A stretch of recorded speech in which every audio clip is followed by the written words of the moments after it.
Hello everyone. आज मैं आपके लिए क्लास 9th की in the kingdom of fools chapter लेके आई हूँ। आई होप आपको ये स्टोरी पसंद आएगी एंड आपको मेरे वीडियोस पसंद आ रहे होंगे। So let's start the chapter. Summary of the chapter is Kingdom of Fools is an amusing story describe beautifully the nature and behavior of foolish people. Kingdom of fools एक बहुत ही interesting story है और इसे बहुत ही beautifully describe किया गया है। Writer ने कैसे फुलिश पीपल का क्या नेचर होता है और क्या बिहेवियर होता है इसको बहुत ही ब्यूटीफुली डिस्क्राइब किया है। स्टोरी एक कन्नड़ फोक टेल है, फेमस कन्नड़ फोक टेल है। और there was a kingdom of fools, एक मूर्खों का देश था, राज्य था, जो कि एक मूर्ख किंग और एक मूर्ख मिनिस्टर के थ्रू गवर्न किया जाता था। Since they were foolish, they ordered their people to work during the night and sleep during the day. उनका एक नया प्लान था जो कि ये लोग अमूमन नहीं करते हैं, लेकिन उन्होंने कहा था कि अपने राज्य में ऑर्डर किया था कि लोग दिन में सोएंगे और रात में काम करेंगे, और जो इस ऑर्डर को नहीं फॉलो करेगा या डिसोबे करेगा उसको मार दिया जाएगा। एक दिन एक गुरु और एक डिसेपल मतलब उनका शिष्य उस राज्य में आए और देखा कि सारी सिटी पूरी खाली है।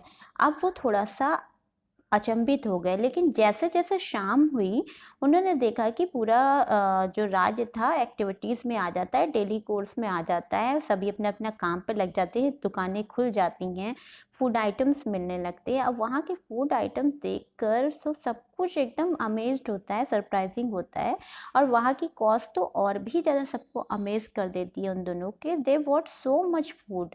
जो किंग और डिसाइपल होते हैं बहुत सारा खाना केवल 1 रुपए में ही लेते, क्योंकि वहाँ हर कुछ 1 रुपए किलो ही मिलता था। सो गुरु ने कंक्लूड किया कि ये स्टोरी जरूर से मूर्खों का देश है ये। सो ही सजेस्टेड हिज डिसाइपल कि that they should leave it immediately. उन्होंने कहा यहाँ से तो तुरंत निकल जाना चाहिए, नहीं तो बहुत ही ज़्यादा खतरा हो सकता है, क्योंकि ये मूर्खों का राज्य है। लेकिन डिसाइपल वहाँ पर रुकना चाहता था, वो एंजॉय कर रहा था उस सस्ते फूड को। और गुरु ने कहा कि तुम्हें चलना है कि नहीं, तो उसने कहा कि मैं तो यहाँ रुकूंगा, क्योंकि वो थोड़ा सा ग्लटनी था। और गुरु ने तो वहाँ से डिटरमाइन किया, वो चले गए एंड अपने डिसाइपल को वार्न किया कि यहाँ से लोगों को संभल के रहना और ये तुम्हें प्रॉब्लम में डाल सकते हैं। Disciple continue to enjoy his stay at the kingdom of the fools. वो बहुत ही ज़्यादा एंजॉय कर रहा था वहाँ के किंगडम को, वहाँ के फूड को। सून ही ग्रू फैट एंड स्टॉकी, वो बहुत ही खा के मोटा हो गया था। एंड एक दिन एक क्यूरियस इंसिडेंट हो जाता है कि किंगडम ऑफ फूल्स में वो एक चोर होता है जो कि एक रिच मर्चेंट के यहाँ चोरी करने जाता है। एंड जैसे ही वो निकल रहा होता है वहाँ पर उस घर की बड़ी सी दीवार जो होती है उसमें छेद करके वो निकल रहा होता है। और वो जब उस चोरी करके निकल रहा होता है तो वो पूरी दीवार उसके ऊपर गिर जाती है और मर जाता है। तभी थीप का जो ब्रदर होता है वो किंग से जस्टिस के लिए डिमांड करता है। वो कहता है कि ये मर्चेंट को तो जरूर से ही उसको जेल में डाल देना चाहिए, उसको फांसी की सज़ा देनी चाहिए, क्योंकि इसने एक कमज़ोर दीवार बनाई और उस बेचारे चोर का, पुअर चोर की उसका भाई मर गया था। Foolish king assured the thieves brother of justice. Foolish king ने कहा कि ठीक है, तुम्हें न्याय मिलेगा। एंड उन्होंने अपने लोगों को मर्चेंट को लाने के लिए भेज दिया और कह दिया कि डिक्लेयर कर दिया कि वो पनिश किया जाएगा। Merchant pleaded to the king. उसने मर्चेंट ने बड़ी प्रार्थना की कि वो गिल्टी नहीं है, उसने ना ही वो वॉल बनवाई थी, वो तो ब्रिकलेयर था जिसने वो बाल बनाई थी। और ये तो बहुत समय पहले की बात है। अब ब्रिकलेयर को बुलाया जाता है तो ब्रिकलेयर भी प्रार्थना करता है कि ये मेरी फॉल्ट नहीं थी। जब मैं वॉल बना रहा था तो एक डांसी गर्ल मुझे बार बार डिस्ट्रैक्ट कर रही थी, आ जा रही थी।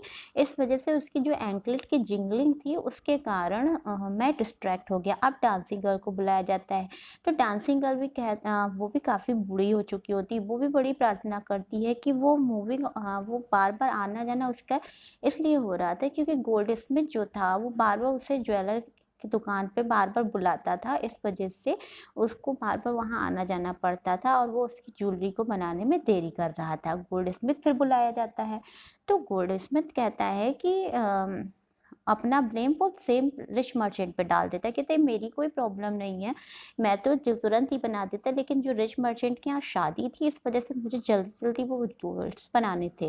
एंड उसकी के बाद फिर पता चलता है कि वो जिसके गोल्ड स्मिथ ने गोल्ड बनाए थे, ज्वेलरी बनाई थी, वो वही रिच मर्चेंट है।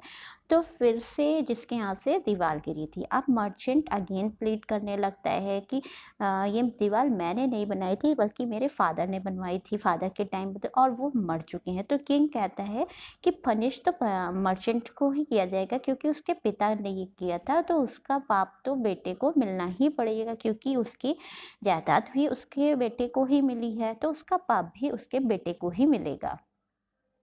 अब जो मर्चेंट के एग्जीक्यूशन की प्रिपरेशन की जाती है, एग्जीक्यूशन स्टेक बनाया जाता है। स्टेक लेकिन जब बनाया जाता है वो काफ़ी बड़ा बनता है, और जो मर्चेंट होता है वो काफ़ी थिन होता है। अब उन्हें ऐसे पर्सन की ज़रूरत थी जो स्टेक को में फिट हो सके। अब फाइनली एक मैन, मोटा आदमी ढूंढा जाता है। अब fat man turn out to be the disciple. अब फैट मैन पूरे राज्य में ढूंढा गया, वो कौन निकला? डिसाइपल। अब डिसाइपल जो इनोसेंट था, लेकिन किंग मैन ने उसकी कोई भी ना मानी और उसको लेके चले आते हैं। तन डिसाइपल रिमेंबर करता है अपने गुरु के वर्ड्स को और प्रे करता है कि प्लीज़ उसकी हेल्प करें। तो गुरु अपने पावर से देखते हैं कि उनका शिष्य जो है वो प्रॉब्लम में है, तो वहाँ पर उसकी किंगडम के फूल वहाँ राज्य में वो पहुँच जाते हैं उसकी मदद करने। He whispered something into his ear. वो कान में कुछ बात कहते हैं और गुरु और डिसाइपल एक्ट करने लगते हैं wonderfully and convince the king that the person who would be executed first will become the king of the kingdom in the next birth। वो कहता है जो भी मरेगा सबसे पहले वो इसी किंगडम का फिर से किंग बनेगा अगले नेक्स्ट बर्थ में, और जो person would be executed second, और जो सेकंड जो एग्जीक्यूट होगा वो उसी राज्य का मिनिस्टर बनेगा। अब रात भर पूरे किंग सोचता रहता है कि क्या करना चाहिए, क्या करना चाहिए। वो अपने नेक्स्ट जन्म में भी इसी के राज्य का राजा बनना चाहता था, एंड उसने अपने इस मंत्री को मंत्री बनाना चाहता था अपने साथ। तो उसने ये डिसाइड किया और उसने मिनिस्टर को भी डिसाइड करवा दिया और दोनों एग्जीक्यूशन के लिए तैयार हो गए।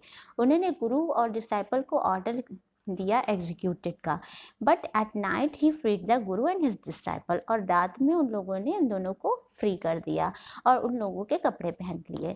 जब किंग के आदमी आए एग्जीक्यूट करने के लिए, तो उन्होंने executed the king and minister consider them to be the guru and disciple. उन्हें लगा कि ये दोनों गुरु और डिसाइपल उन दोनों को एग्जीक्यूट कर दिया, आखिरकार वो दोनों मर गए।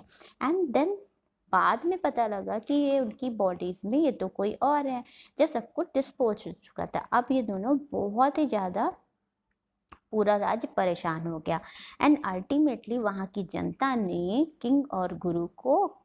गुरु और डिसाइपल को किंग और मिनिस्टर बना दिया। तो इस तरह गुरु की जो विटनेस थी वो काम आई और उन्होंने अपने शिष्य को बचा लिया।